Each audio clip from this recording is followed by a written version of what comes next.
هرچند که علما ماشاءالله زیاد هستند در مجلس ولی وقت کمه. حالا شاید ایشون به نمایندگی از کلیه حضرات علما چند دقیقه در خدمتشون هستیم و از سخنانشون مستفید خواهیم شد.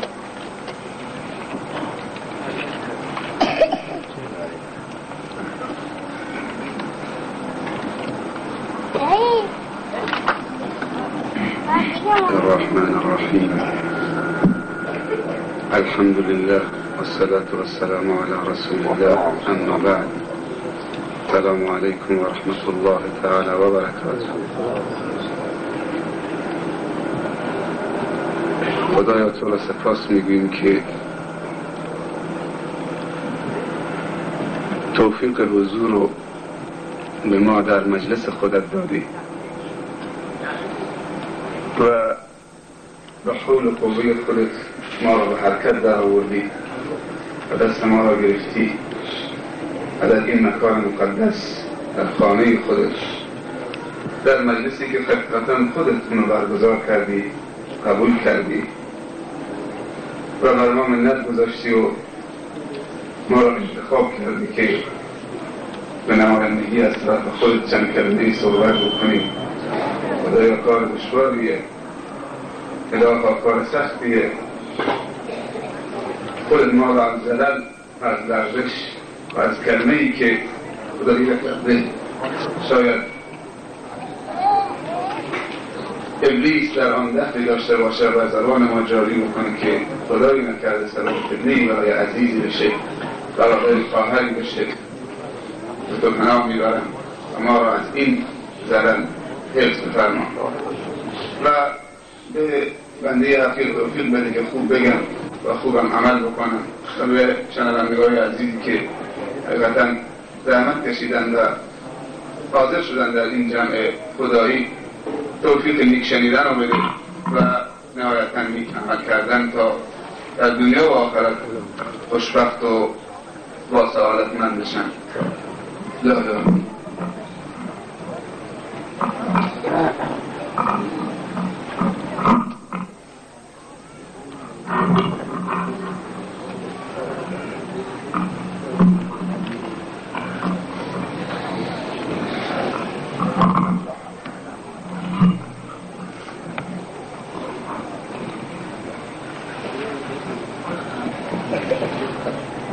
حقیقتا من از پشت میزا خیلی خوشم نمیاد. معمولا اونجا بیستم راحت‌تر میتونم بیستم و بهتر صحبت بکنم چون یه مرسوماتی که بالاخره فهمید شده باید تحملش بکنم.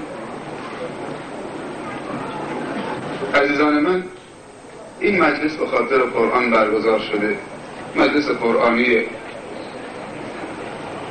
همونطوری که شخصیت رسول اکرم صلی الله علیه وسلم که این قرآن براشون نازل شده بود دنیا رو مشغول کرده الان از قدیم الایام. قبل از تولدش حتی در کتب سابقین اهل کتاب میبینیم که آن محمد که احمدش خوانند، نور چشم دو عالمش خوانند، خبر داده شده در تورات، در زبور، در صحف، در انجیل. قبل از اینکه به دنیا بیاد تولد بشه سالهای سال در قدیم الایام در لوح محفوظ تمامی رو مشغول کرده. این محمد کیه؟ این کسی که به اسم حمد، محمد، احمد، محمود، حامد ستوده شده، در زمین و آسمان ستوده شده کیه؟ کی به دنیا بیاد؟ چه کارهایی میکنه؟ همه صحبت از محمده. در تورات و در انجیل و زبور و صحف و بر زبان پیامبران و همش دارن بشارت میدن به ختم رسالت، ختم نبوت، ختم پیامبران، شخصیتی که جامع تمامی خصال خیر، خصال خوشبختی انسان، صفاتی که یک انسان کامل که به درجه کمال برسه در اون شخص نهفته است و هر کسی از اون پیروی بکنه و راه اونو ادامه بده، نهایتاً به مثال الله و به عشق الله میرسه و حجابها بین اون و بین الله برداشته میشه و درهای ملکوت بر اون گشوده میشه، شکافته میشه، درهای آسمان عروج میکنه، برسد آدمی به جایی که به جز خدا نبیند. بنگر تا چه حد است مقام آدمیت، مقام آدمیت، منزلت آدمیت. عزیزان من، حقیقتا همونطوری که اون شخصیت و نام اون شخصیت دنیا رو مشغول کرده بود، علما رو مشغول کرده بود، خواب از شیاطین گرفته بود قبل از تولدش، همینطور کتابی که بر قلب پاک و طاهر که از اون دیگه پاکتر نداریم، قلبی لایقتر نداشتیم عزیزان، در بین این همه قلوب که انتخاب بشه و این کتاب آسمانی و این دستور خداوندی و این کتاب جامع و شامل و این کتاب سعادت و خوشبختی بر اون قلب نازل بشه، تنها قلب محمد مصطفی صلی الله علیه و سلم بود عزیزان من. بس همونطوری که اون شخصیت همه رو مشغول کرده بود، همینطور کتابی که بر قلب اون شخصیت نازل شده دانشمندا و دنیا و مور و ملخ و تمامی مخلوقات خداوند مشغول کرده. همه دارن دستاشون رو دراز میکنن به سوی این سفره‌ای که حقیقتا توسط اون حضرت صلی الله علیه وسلم گشوده شد و پهن شد در این کره ارضی و همه دارن برای استفاده از این سفره دستاشون رو فرو میبرن بر این سفره. القرآن معذوبة الله علی العهد، حقیقتا همه رو مشغول کرده. قرآن چیه؟ و هیچ کسی تا به حال جرأت نکرده بگه قرآن کتاب منه. عزیزان من، هیچ احدی و هیچ پروفسوری و هیچ دانشمندی، حتی ابن المقفع و هیچ بزرگی و مغز متفکر دنیایی، نه در قدیم الایام و نه در امروزه و نه در حال آینده، هنوز به خودش جرأت نداده که بگه قرآن کتاب منه. این کلامه دلالت بر متکلم میده، کلام به این عظمت و بزرگی و به این هیبت و جلال. إنا عرضنا الأمانة على السماوات والأرض والجبال فأبين أن يحملنها وأشفقن منها وحملها الإنسان. هیچ احدی جرأت نداره اونو نسبت به خودش بده. این کلام دلالت بر ذات متکلم الله ذوالجلال والهیبة میده. این کلام اونه که لرزه بر قلب انسان میندازه، شرايين انسان رو به لرزه در میاره، با روح و روان و اعصاب انسان صحبت میکنه، اونو دگرگون میکنه. دست رو بکن تو گوشت، از لابلای دوست وارد میشه. هر کاری بکنی نهایتاً این صوت باید به درونت برسه و رسیده. خصوصا امروز هیچ کسی امروز معذور نیست ولی میتونه بگه که من نشنیدم صوت حق. امروز تلفن، بیسیم، رادیو، تلویزیون، ضبط صوت، نوار ویدیو، همه جا، در هر جایی، هر نقطه‌ای، حتی در آسمان نوار قرآن در هواپیماها پخش میشه. هیچ کسی معذور نیست و همه رسیده، همه رو دگرگون کرده. ولی یک عنادی هست، یک تکبری هست، یک جهودی هست، یک غروری هست که نمیخوام تسلیم این کلام بشیم. نمیخوام گردن هوا و هوسمونو با غرور و تکبرمونو خردش بکنیم، تابع بکنیم. میخوام گردن قرآن خردش بکنیم، تابع هوا و هوسمون بکنیم. یکی از بزرگان اروپا میگه که اسم دکتر شیرا، رئیس آکادمی علمی وینا، دیگه اگر ما اروپایی ها موفق بشیم تا 2000 سال دیگه بر حقایق قرآن دست بیابیم ما از خوشبخت‌ترین افراد روی زمین خواهیم شد. اما نهایتاً بهش عمل نمی کنن، فقط حقایق علمی رو میخوان. هر غذایی که بخواهی در این کتاب آسمانی نهفته است، هر کسی رو تغذیه میکنه، هر تشنه‌ای رو سیراب میکنه، هر گرسنه‌ای رو تغذیه میکنه، هر روحی که اشباع نشده اونو اشباع میکنه، سیرش میکنه، هر خلایی رو در دل تو، در روح تو، در مغز تو، در روان تو، در زندگی تو، در شب و روز تو پرش میکنه. الا بذکر الله تطمئن القلوب، آرامش بخشه.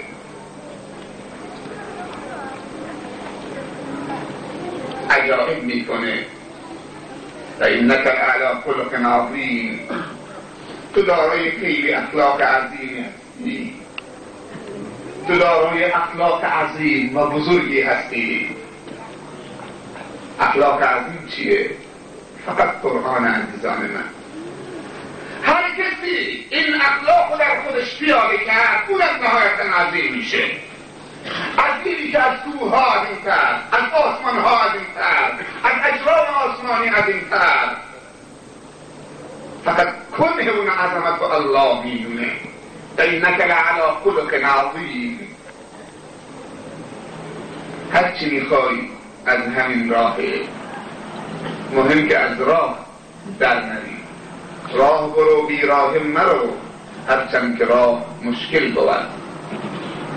عزیزان من، تصور بکن اگر سیاری یا جرمی از اجرام آسمانی از مسیری که خداوند براش تعیین کرده یک ذره کج بره چی میشه؟ نهایتا خودش سقوط میکنه، خودش از بین میره و دنیا رو زیر زبر میکنه. تصور کردی شما و دیدید که چطوری چند مدت پیش، 2 هفته پیش کسوف شد،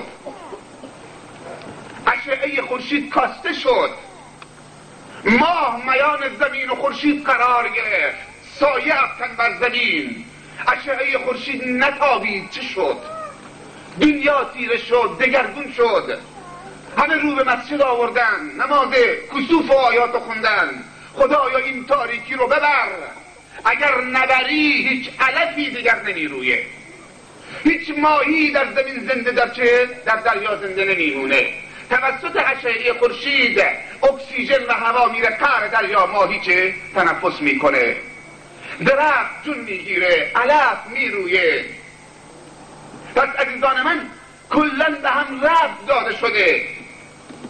اگر تو از راه الله بیرون بری، نهایتا خودت از بین میری و دنیا رو زیر زبر میکنی، تبدیل به جهنم میکنی.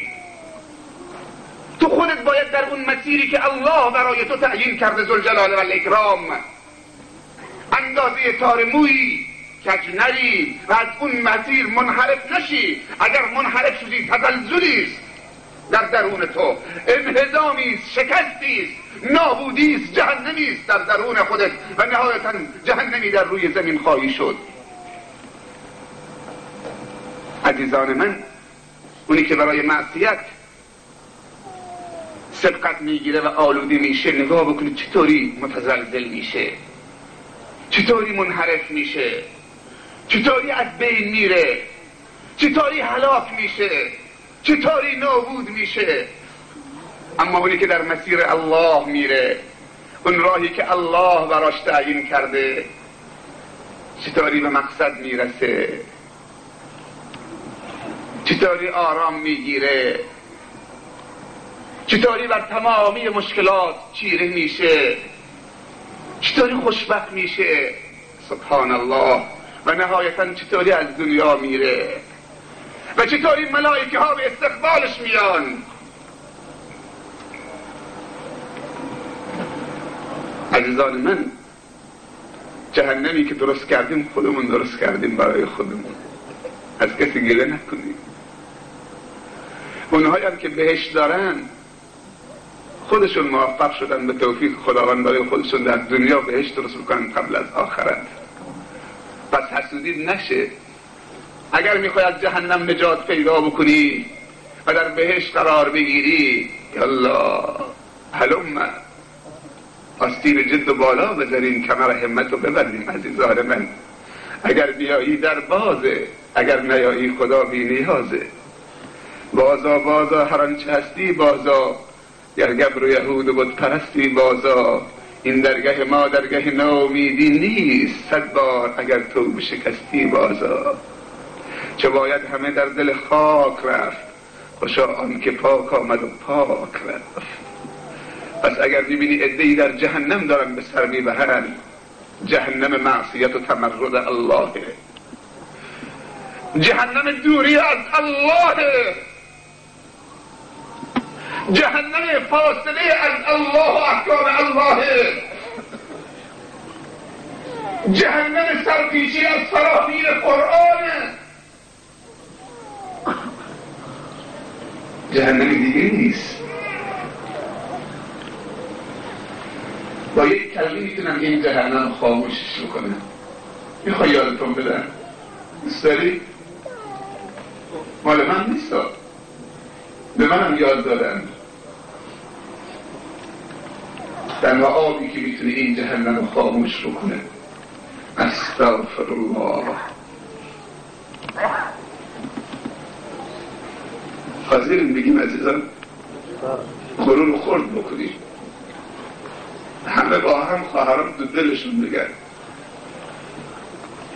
استغفر الله العظيم الذي لا إله إلا هو الحي القيوم وأتوب إليه.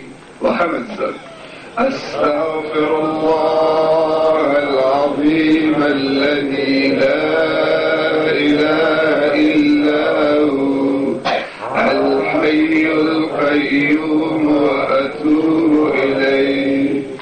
أستغفر الله العظيم الذي لا إله إلا هو الحي القيوم وأتوب إليه. این آب، این قدرتی که آتش جهنم خاموش میکنه، این خوشبختیه. تو یک کلمه عزیزان من، گناه نکردن به مراتب میلیون برابر از توبه کردن آسان تره. تعجب میکنه انسان، جای تعجب گاه وقتی میشنویم به دوستی میگیم توبه بکن،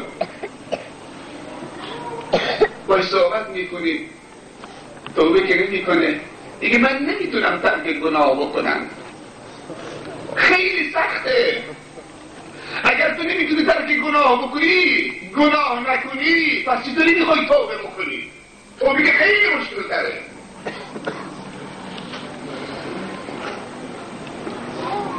یکی از عزیزان گفته بودن دیگه جلسه بیاد توی جلسه های ایمانی و قرآنی و خدایی، تو جوان خوبی هستی، تو آدم خوبی هستی، سن ندر گذشته، 3-4 تا بچه داری، ظلمه، میدی دنبال مشروع و دنبال کارهای دیگه.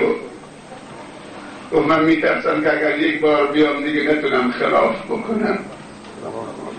چرا میترسی؟ تو باید خلاف نکنی. تو امت خلاف نیستی، تو امت قرآن محمد مصطفی صلی الله علیه وسلم، نه امت خلاف. چطوری به تو تلقین کرده ابلیس که اگر آمدم در مجلس خدایی و کلام الله و خدا و حق شنیدم دیگه نمیتونم خلاف بکنم؟ اگر تو بندی خدا نیستی یا تو بندی خلافی.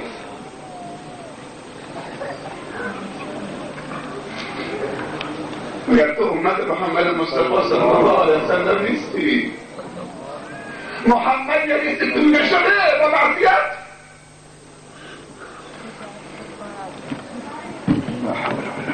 شیخ محمد صالح برده زیرایی این مجالس ما استاد ما سهمی داره عزیزان. هر مجالسی که داریم خصوصا مجلس های قرآنی یه سهمی داره یه چند خیلی. محمد یعنی ستوده شده در زمین آسمان. محمد صالح ضیایی یعنی چی؟ همون اسم یعنی ستوده شده. صالح یعنی چی؟ یعنی صالح. ضیایی یعنی چی؟ درخشان. آیا نه ستوده نشد؟ به خدا قسم ستوده شد. به خدایی که جان من در قبضی بسته اون ستوده شد.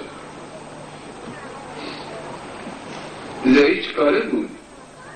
علیاذ بالله یک خمار بود، الوات بود، فاسق و فاجر بود، کمونیست بود، منکر دین خدا بود؟ نه، زایی حافظ سیدوس کلام الله مجید بود. قلبش قلب قرآنی بود، قلبش شایسته و لایق سیدوس کلام الله مجید بود که آنتن لایق شهادت شد. قلبا باید قرآنی باشه، چشما باید قرآنی باشه. همینطور که مجلس قرآنیه و ما امت قرآنی و دین ما قرآنه. اسلام یعنی قرآن. قلب ما باید قرآنی باشه، شکم ما باید قرآنی باشه، گوش ما باید قرآنی باشه، زبان ما باید قرآنی باشه، دست و پای ما باید قرآنی باشه. با قرآن بخوابیم، با قرآن بیدار بشیم، با قرآن بگوییم، با قرآن سکوت بکنیم، با قرآن عشق بریزیم، با قرآن عشق نریزیم. کجا با قرآن عشق نریزیم؟ وقتی که قرآن میگه شمشیر دستت بگیر برو به جهاد، اینجا عشق ذلته. اما میگه وقتی تو محراب میایستی باید عشق بریزی.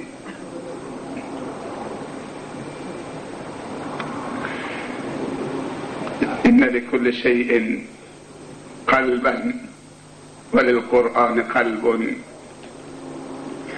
وقلب قرآن سورة ياسين وإني لوددت أن تكون سورة ياسين في قلب كل أمتي أو كما قال صلى الله عليه وسلم. هر چیزی قلبی داره و قرآن قلبی داره و قلب قرآن سوره یاسینه. و من دوست دارم که در قلب تک تک امت من سوره یاسین قرار بگیره. اون قلب گوشتی خودشونو بکنن بیرون بندازن، قلبشونو تبدیل به قلب قرآنی بکنن. ما کمبود قلبهای قرآنی داریم. به خاطر همین دست قرآنی نمیشه، چشم قرآنی نمیشه، گوش قرآنی نمیشه، شکم قرآنی نمیشه، پا قرآنی نمیشه. به خاطر که قلب هنوز قرآنی نشده و تسلیم امر خدا نشده. این زمین پهناور و حاصل خیزی که خداوند عزوجل به اسم دل و قلب در سینه تو قرار داده، این ملک الله. این زمین رو به ابلیس دادی، آیا ابلیس اینجا قرار داده؟ این زمین اونه. بذر محبت الله باید درش بکاری که مال خودش و خودش داده. نگذار که ابلیس برزگر دلت و قلبت این زمین پهناور باشه. اگر بذر دست اون دادی، بذر شرک و کفر و معصیت و بغض و کینه و حسادت و دشمنی و تمرد و میکاره. اما بره الله چی میکاره؟ اول محبت خودش، بعد محبت پیامبرانش، بعد محبت فرشتگانش، بعد محبت قرآنش، بعد محبت دینش، بعد محبت فقرا و مساکین و صالحین و مسلمین. نهایتا تو میشی محبت. با این گوش و چشم و پا و دست همه میشی مرد محبت. محبت یعنی چی؟ محبت یعنی این که پسری به دختری بگه I love you. این نه،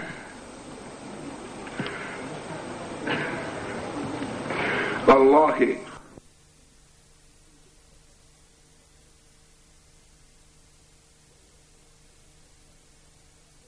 اینو به خدا قسم وارد والله لن تدخلوا الجنة حتى تؤمنوا، به خدا قسم وارد بهشت نخواهید شد تا اینکه ایمان بیاری. ولن تؤمنوا، هرگز، حتی تحابوا، و هرگز ایمان نخواهید آورد تا اینکه محبوب بشی، همدیگر رو دوست بداری. افلا ادلکم علی شیء اذا فعلتم تحاببتم، آیا شما رو راهنمایی بکنم به چیزی که اگر اونو انجام دادی محبوب یکدیگر شدی؟ افشوا السلام بینکم، سلام بین خودتون افشا بکنید، به همدیگه سلام بکنید، به معنی سلام پی ببرید.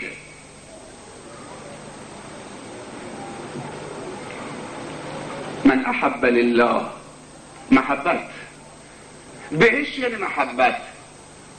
بهش واجب شده برای دو نفر که با هم دیگه محبوب شدن. اونها میتونن از بهشت استفاده ببرن و لایق بهشتن چون محبت دارن. تو بهشت اگر دو نفر رو هم شمشیر بکشن خوبه؟ اون بهشت میشه. رفتن وارد بهشت شدن، شمشیر رو گرفتن، اون میکشه، اون میکشه. بهشت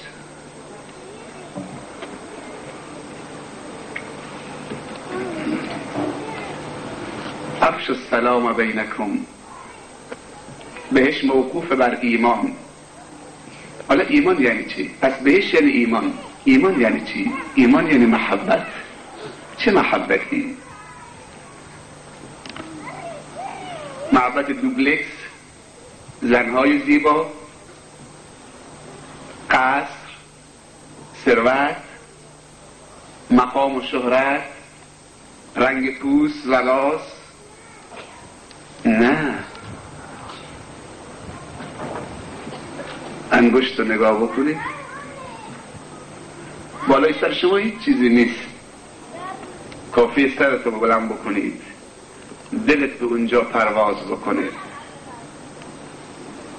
اون محبت عزیزان من، تا زمانی که محبت الله مقدم بر تمامی محبت ها نشده در قلب ما، خبری از بهشت نیست، خبری از تأیید و نصرت الله نیست. من احب لله و ابغض لله و اعطى لله و منع لله فقط استکمل الایمان. کسی که به خاطر الله دوست می‌داره جمعی را، خواهر یا برادری را، و به خاطر الله بدش میاد و قطع رابطه میکنه، و به خاطر الله میده و به خاطر الله من میکنه نمیده، فقط استکمل الایمان. دیدی محبت چطور تفسیر کرد؟ همش به خاطر الله. تو دلتون خودتون بهتر میدونی، از اطراف آمدی برای چی؟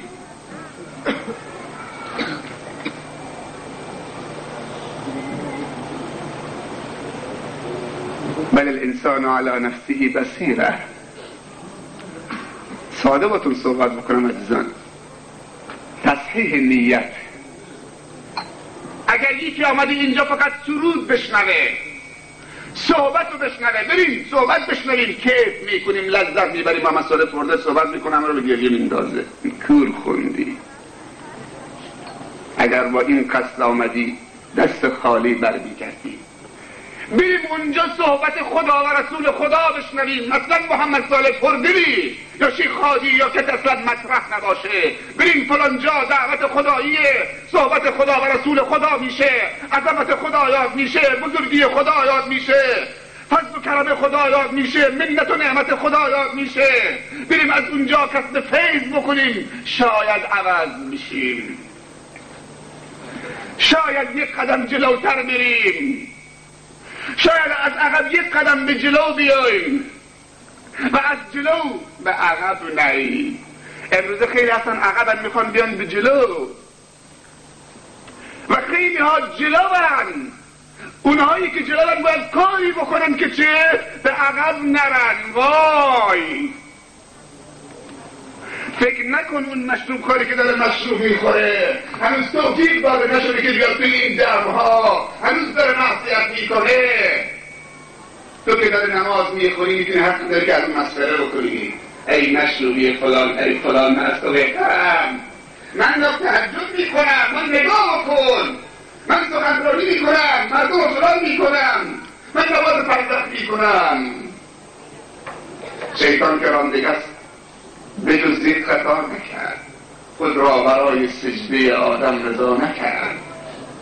اگر جلو میری رو الله منو نگه دار، والذین جاهدوا فینا لنهدینهم سبلنا واعبد ربک حتی یأتیک الیقین.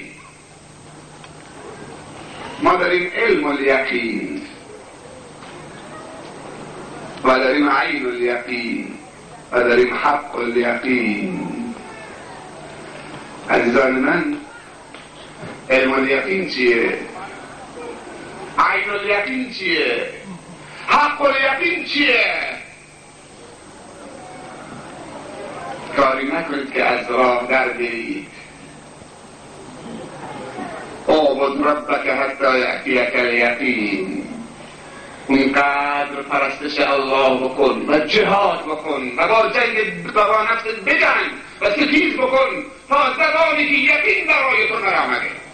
منظور از یقین اینجا که اعبد ربک حتی یأتیک الیقین مرگ، یعنی تا دم مرگ باید بندگی الله بکنی. تا دم مرگ باید با خودت بجنگی که مطیع الله بشی. هیچ راهی دیگه نیست، همین راهه. القرآن واعتصموا بحبل الله جمیعا ولا تفرقوا. ای خواهرها و ای برادرها، تعداد خواهرها چند برابر تعداد برادرهاست. خیلی خوش آمدن، خدا حفظشون بکنه. خواهرها متوجه قضیه باشند، اونها برای من از برادران مهمترن. اگر ساخته بشن، اگر اونها ساخته شدن، نسل آینده ما ساخته شده. زن در اسلام سهم بسزایی داره. نگفته مادر، نگفته پدر، نگفته بهش زیر پای پدره، بلکه گفته بهش زیر پای مادره. بچه در دامان مادر و آغوش مادر یا جهنمیه یا بهشتیه. اما پدر که میره کجا؟ از صبح غروب برمیگرده. مادر که مدرسه است، معلم، مربی است. مادرای ما، دخترای ما که مادرای آینده هستند، اول دختر بچه است، هیچ. بعد بزرگتر میشه، به سن تکلیف میرسه، عظیمتر میشه، کم کم به کمال میرسه. وقتی به کمال رسید و برای الله سجده کرد، الله میخواد اونو کاملتر بکنه، اونو تبدیل به زن میکنه، ازدواج میکنه، نصف دینش دیگه کامل میکنه، اون نصف هم که کامل کرد میشه انسان کامل. وقتی چه بزرگتر شد و مکلف شد و تبدیل به زن و همسر شد، کاملتر میشه. این مراحل باید طی بشه تا انسان کامل بشه.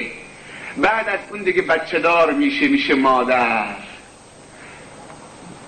به درجه کمال رسید. وقتی مادر شد دیگه میشه مربی و مدرسه و دلسوز و مصلح. الله اکبر.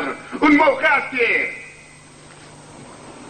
درهای بهشت به روی او باز میشه و افرادی رو چون زیایی تربیت میکنه و افرادی چون سید قطب رحمت الله علیه تربیت میکنه و دخترانی چون عایشه صدیقه و فاطمه زهرا تربیت میکنه. عزیزان من، اینهایی که اینجا جمع شدن و ایستادن، من همیشه همه جا گفتم اینها کوچکان بزرگن. آینده تضمین شده با اینها. به اینها شخصیت بدیم، تشویقشون بکنیم، خسته نشیم. حالا یه سرود خوندن دیگه سرود بخونن، بذار 10 تا سرود بخونن، مجلس مال خودشونه.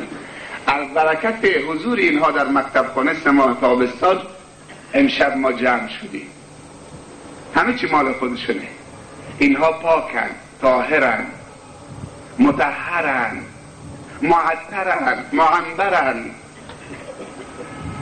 اینها گلهای بهشتی هن. اینها تو میزان و ترازوی حسنات شما همه هستن که حاضر شدید عزیزان من.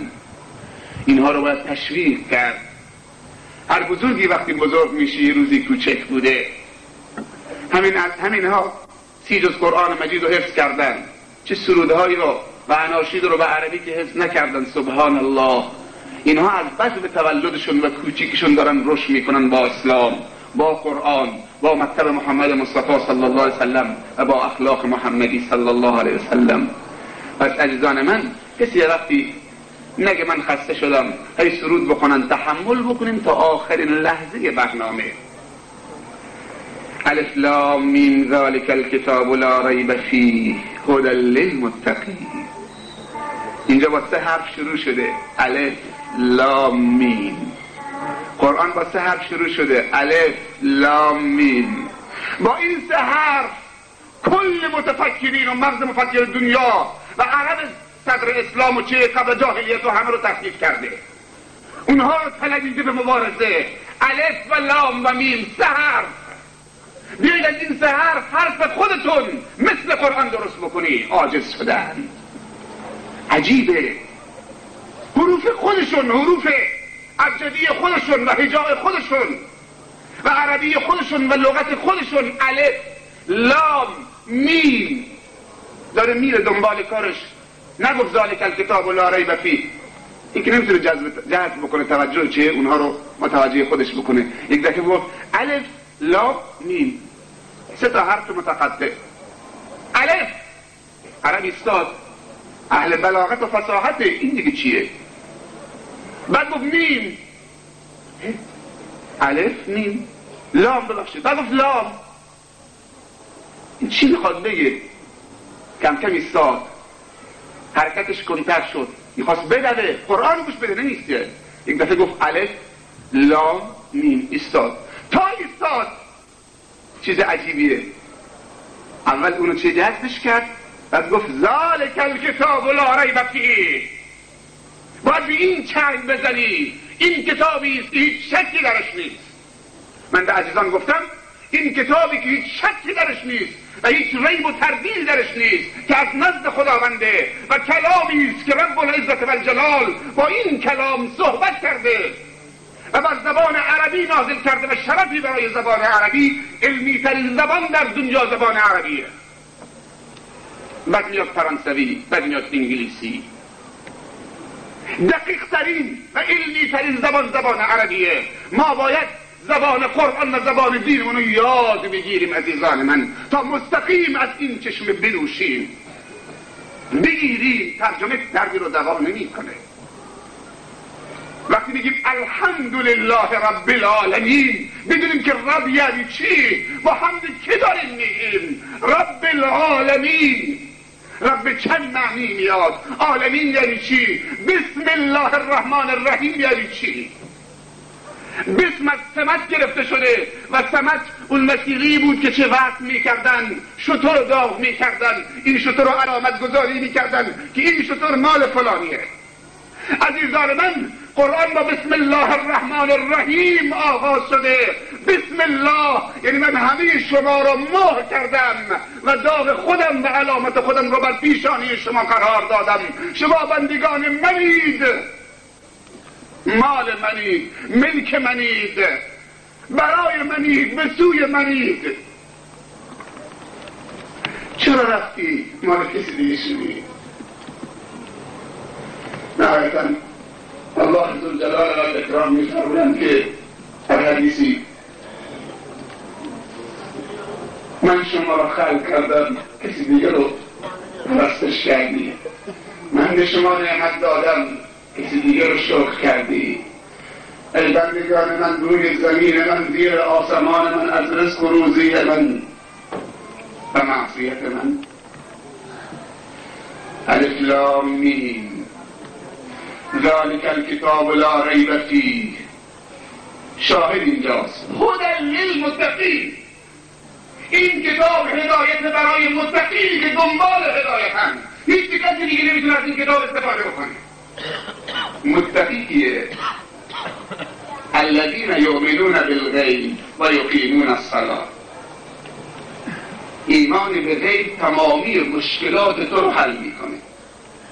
اونهایی که مشکل دارن چون که ایمان به غیب ندارن. غیب یعنی چی؟ غیب یعنی الله. عزیزان من به شما گفتم که آیا کسی جرأت کرده به قرآن کلام منه؟ نه. آیا شنیدی کسی بگه این کوه من خلقش کردم؟ آیا شنیدی بگه کسی این دریا من خلقش کردم؟ این ساختمان فلانی درست کرده، مناره فلانی درست کرده. چنین احدی اصلا روی زمین وجود نداره که چنین جرأتی بکنه که ادعا بکنه من خالق دریا و خورشید و ماه و سیاره ها و ستاره ها و کوه و درخت و فلانم. هیچ کس جرأت نکرده مگر یک نفر. فقط الله جرأت کرده که خالقشه. گفته من اینها رو خلق کردم، این دفتر من درست کردم، درست این مال من. نیروتون فلانی جرأت داره بگه من. اما دنیا، زمین و آسمان، من و تو نه. یک قطره آب، یک قطره اصل انسان، نه چشمی بوده، نه گوشی بوده، نه زبانی بوده، نه بیانی بوده، نه دستی بوده. چطوری مراحل رشد نمو؟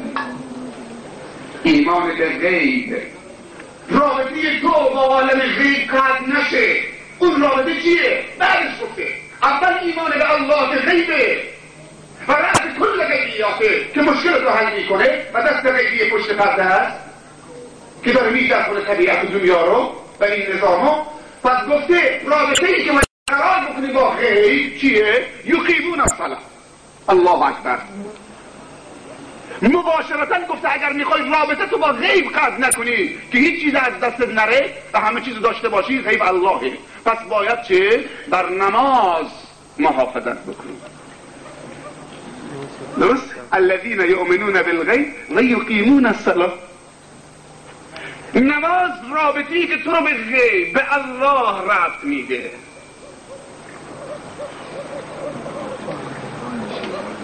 عزیزان من، صفات متقین در این چند آیه پشت سر هم تکرار شده. وقتم کمه، انشاءالله فرصتی پیش بیاد که این صفات رو بتونیم مفصلا برای عزیزان بیان بکنیم. ولی همونطوری که اول گفتم سعی بکنیم عزیزان به این کتاب خداوندی چنگ بزنیم، به قرآن خداوند بر بگردیم، اونو چه معیار قرار بدیم، با اون اعمالمون رو بسنجیم، با اون حرکت بکنیم، با اون حرکت نکنیم و با اون زندگی بکنیم و انشاءالله یک زندگی قرآنی رو از همین امشب در این مجلس قرآنی، این محفل قرآنی برای خودمون انتخاب بکنیم و از فرداش انشاءالله چه یک زندگی قرآنی و ایمانی و در سایه قرآن و در سایه چه دستورات خداوند عزوجل حرکت بکنیم. بیشتر از این وقت عزیزان رو نمیگیرم چون وقتی فرصت محدود شد. حقیقتا انسان با یک حرجی باید صحبت بکنه، نمیدونه از کجا بیاره، از کجا بره، کجا بره. اما وقتی جلسه مفتوحه چه انسان میتونه آزادتر به وسیله بپردازه و درست مفهومش رو برسونه. انشاءالله که در خدمت عزیزان هستیم. شب جمعه از الان دعوتتون بکنم، عروسی در توریان کوشه و روان، دعوت عمومه برای کل منطقه. انشاءالله اونجا برنامه‌های مفصلی هست که کسی تا اونجایی که سعی داره غایب نکنه. اللهم اجعل جمعنا هذا جمعا مرحوما واجعل تفرقنا من بعدها تفرقا معصوما. اللهم لا تجعل فينا ولا منا ولا معنا شقيا ولا محروما. ربنا ظلمنا انفسنا وان لم تغفر لنا وترحمنا لنكونن من الخاسرين. واخر دعوانا عن الحمد لله رب العالمين. صحبت‌هاشون محفل ما رو گرم کردن. خب قطعا عزیزان مستحضر هستن که امشب شب شنبه هست و ما نمیخوام که مجلسمون زیاد طول بکشه چون عزیزان کوچولو فردا صبح میخوام برن مدرسه و الان خوابشون گرفته، میخوان هر چیز زودتر مراسم تموم بشه و دوست دارن هم که تا پایان مراسم باشن و ما نمیتونیم بیشتر اینها را نگه داریم. در این قسمت از برنامه هم کوچوله عزیزی هست که میخواد یک قطعه شعر یا سرودی هست که به صورت تکخوانی اجرا میکنه. خواهر خورسالمون خاطره محمدی.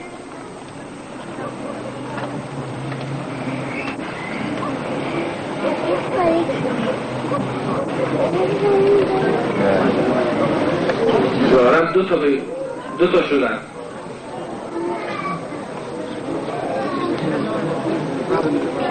یکی اسکورت مسکی.